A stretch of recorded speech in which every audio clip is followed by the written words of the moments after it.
yaitu mengenai regulasi dari WiMAX. Ini faktor terpenting dari pemanfaatan WiMAX baik di luar maupun di Indonesia. Nah, kenapa kok WiMAX sampai saat ini belum diimplementasikan di Indonesia? Karena memang regulasinya juga belum ada. Dan ini adalah bulan Oktober. Saya bikin buku ini adalah bulan Oktober. Kemungkinan nanti bulan depan regulasinya akan disampaikan ke publik. Sampai saat buku ini ditulis masih berupa white paper yang disebarkan ke publik, sehingga publik harus memberikan masukan-masukan ke pemerintah. Bagaimana dengan spektrum yang ada di WiMAX? Di dunia sebenarnya memiliki banyak peluang spektrum.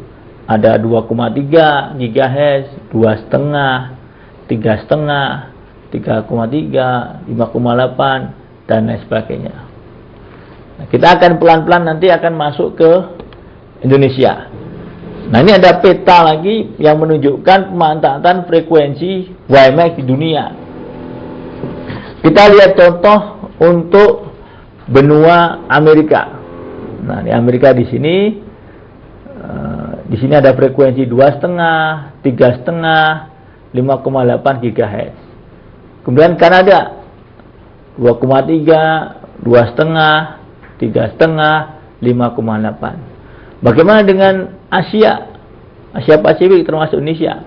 Ada 2,3, ada 2,5, 3,3, 3,5 dan 5,8. Nah, ini frekuensi yang banyak digunakan di Asia Pasifik termasuk negara kita. Kemudian ini adalah peta statistik dari pemanfaatan frekuensi WiMAX di dunia.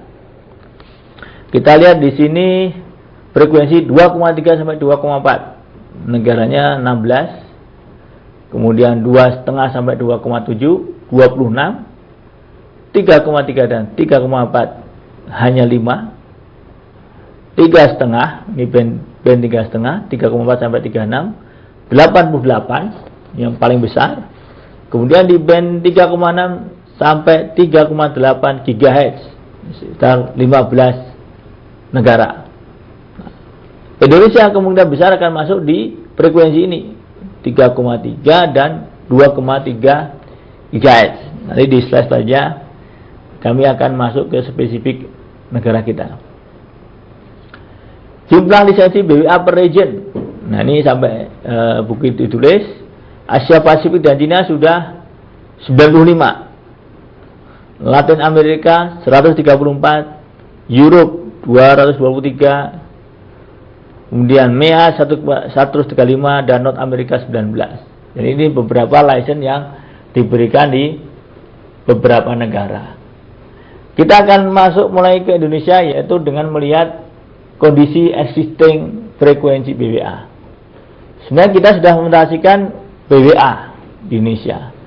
Namun ini adalah bukan atau belum menggunakan teknologi WiMAX.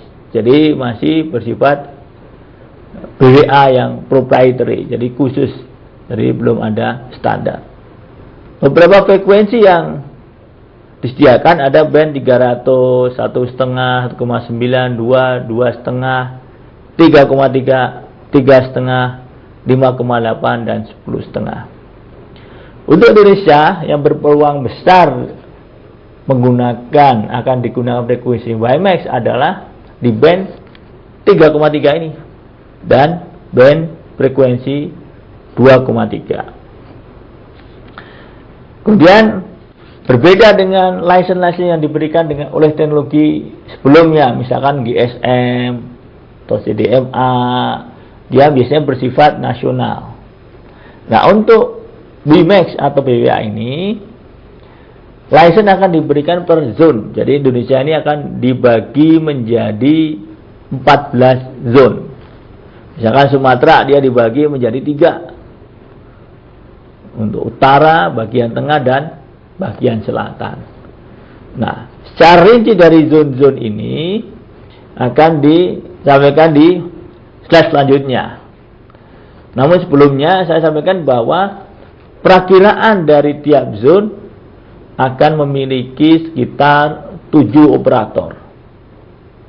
Jadi misalkan di band frekuensi 3,3 ini dia lebar seluruhnya adalah 100 MHz. Nah, tiap operator akan mendapatkan frekuensi sekitar 12,5 MHz. Sehingga tiap zone ini akan berpeluang beroperasi 7 operator. Ini ada rincian dari masing-masing zone. Jadi misalkan di zona 1 ada Sumatera bagian utara, Aceh, dan zona 2 Sumatera bagian tengah, ini meliputi Sumatera Barat, Riau, Kepulauan Riau, Jambi. Zona 3 Sumatera bagian selatan, ini ada Bengkulu, ada Sumatera Selatan, ada Bangka Belitung, Lampung, dan seterusnya. Ini ada zone yang ke-8 misalkan, ada Bali dan Nusa Tenggara. Zone ke-14 ada Papua, Papua Barat, dan seterusnya. Ini ada contoh dari wilayah layanan BWA. Jadi misalkan di sini ada zona 4 misalkan, meliputi Banten, Jabodetabek. Zona 5, nah ini pembagiannya nih.